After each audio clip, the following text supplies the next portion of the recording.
Magandang tanghali guys. Ito nga pala si Mama Weng or Ate Weng, Ate Wena or bahala na kayo. Nandito po ulit ako sa inyo. 'Di ba? Kung mapapansin nyo yung ating title is Handa na akong yumaman. Baka nag-iisip kayo kung kailan 51 years old na ako at saka ako naisipang magsabi na handa na akong yumaman. Kasi guys, alam nyo guys, nung mga panahong medyo bata-bata pa kami ng mister ko, yung buong kinikita namin guys, is talagang nakalaan lang para sa mga anak namin. Hindi namin naisip guys na mag-savings, magtabi, basta ubos lahat talaga yun sa mga anak namin.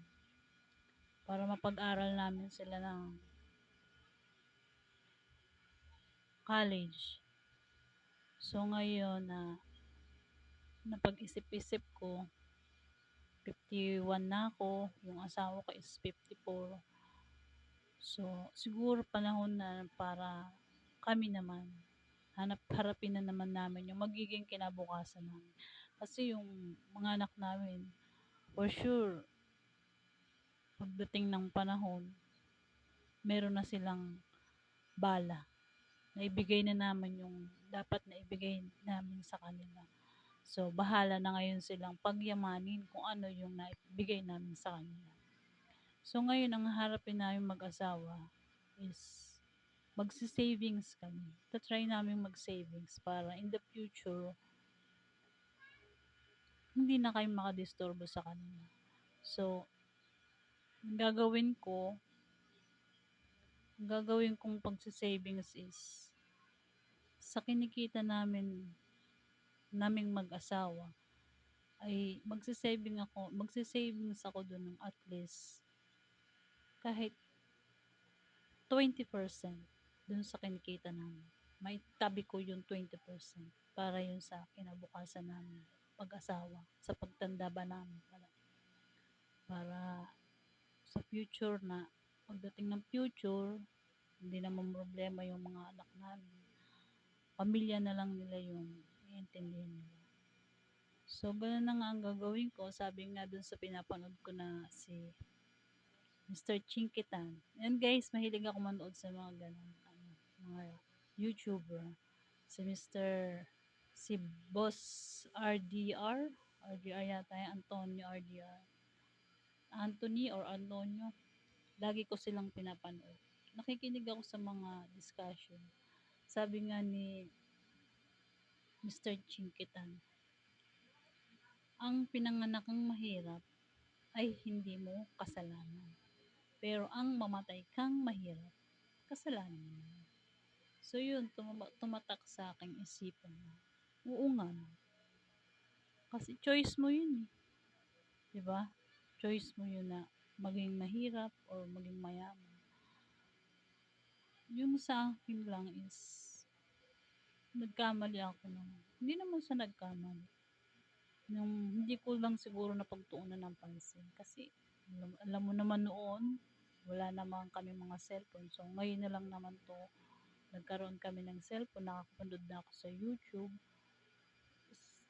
Ngayong 2025, doon ko talaga tumatak sa isip ko na panahon na nga siguro. Panahon na nga siguro para mag-savings kami. At least, siguro sa pagsa-savings namin for 10 years, baka buhay pa naman siguro kami noon. Baka makatikim naman siguro kami ng kahit konting kagaanan sa buhay bago man kami magpahinga. Yun lang ang gusto ko sana, na makatikim ng konting kaginhawaan sa buhay na hindi ako magdidisturbo ng mga anak ko. Siyempre, magkakaroon ng kanya-kanyang pamilya yan. Uunahin siyempre nila yung magiging pamilya nila. Although, alam ko naman na hindi kami pababayaan ng mga anak namin.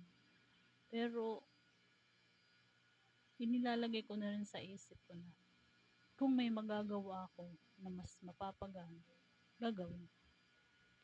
So, ayun lang guys. Sa starting ngayong February, ang kinita namin na mag-asawa is sa 1 week is 5K. Dalawa na kami dun sa 5K. So, inililista ko yun guys. Starting nung February 3, nililista ko kung magkano yung lumalabas na pera. Yun ay ima-minus ko sa budget namin, sa sinahod namin 5K. Ngayon, yung 5K na yun, hanggang isang linggo, titignan ko kung magkano yung matitira. Magkano yung mailalabas namin. Kung mauubos ba namin yung 5K, kung kukulangin ba, or kung kukulangin, so gagawa pa kami ng isa pang paraan na pagkukunan ng magiging budget namin. Para dun din namin makuha yung magiging savings namin. So pag-aaralan ko muna guys, kung magkano talaga yung magiging gastos namin for 1 week. Pagka kung magkano yung magiging gastos namin for 1 week at kung merong matira, is yun yung magiging savings namin. Dun ko pag-aaralan to the next week, pipilitin kong itabi kung magkano yung naitabi ko nitong unang week. So, ganun guys ang gagawin ko. At least, sa buong isang linggo, dun sa kinita namin, kasi 5K lang naman kinikita namin mag-asawa, dalawa na kami dun sa 5K na yun. At least doon, malalaman ko kung magkano yung matitira. Yun ang magiging pinaka-savings namin mag-asawa. Yun i-monitor ko for the whole year. For the whole year, i-monitor ko kung magkano ang kabuang savings namin for the whole year. So, yan guys, ang unang step ko. Kasi ang plan ko guys, my journey for this 2025 is ang makaipon sana ako ng at least 50K hanggang December. So, yan guys, ang magiging journey ko for this 2025. Sana guys, tulungan nyo ako, mag-suggest kayo, or message nyo ako kung paano ba yung tamang paraan. Kasi, nag-start pa lang ako.